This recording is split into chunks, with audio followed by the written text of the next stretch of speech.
ઓરિસ્સાથી સેલવાસ લઈ જવાતો ₹21 લાખનો ગાંજાના જથ્થા સાથે એક ઇસમ વાપીથી ઝડપાયો। આરોપી સામે અગાઉ પણ ભિલાડ પોલીસ સ્ટેશનમાં NDPS એક્ટ હેઠળ ગુનો નોંધાઈ ચૂક્યા છે। વલસાડ પોલીસે ઓરિસ્સાથી સેલવાસ લઈ જવાતો ₹21 લાખથી વધુની કિંમતનો ગાંજાનો જથ્થો ઝડપી એક આરોપીની અટકાયત કરવામાં આવી છે।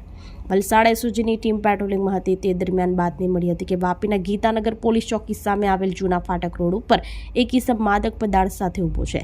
બાતમીના આધારે પોલીસે દરોડો પાડી સંજય ઉર્ફે સંજય મારવાડની અટકાયત કરી હતી। પોલીસે આરોપી પાસેથી 42.180 કિલોગ્રામ ગાંજાનો જથ્થો જેની કિંમત ₹21 લાખ જપ્ત કર્યો હતો તેમજ મોબાઈલ રોકડ રકમ સહિત કુલ ₹21.22 લાખનો મુદ્દામાલ કબજે કર્યો હતો। ઝડપાયેલ આરોપી સંજય મારવાડી મૂળ રાજસ્થાનના પાલી જિલ્લાનો વતની છે અને હાલ સેલવાસ મામલે વિસ્તારમાં રહે છે।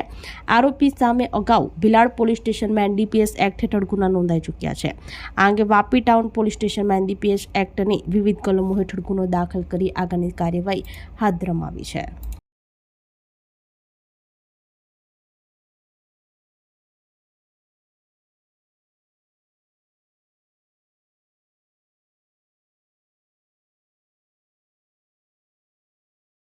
આપણી સંકલ્પ ન્યૂઝ ચેનલને સબસ્ક્રાઇબ અને લાઇક કરો, બેલ આઇકન દબાવો જેથી આવનાર ન્યૂઝ અપડેટ્સની નોટિફિકેશન આપના મોબાઈલ પર સૌથી પહેલા પહોંચે।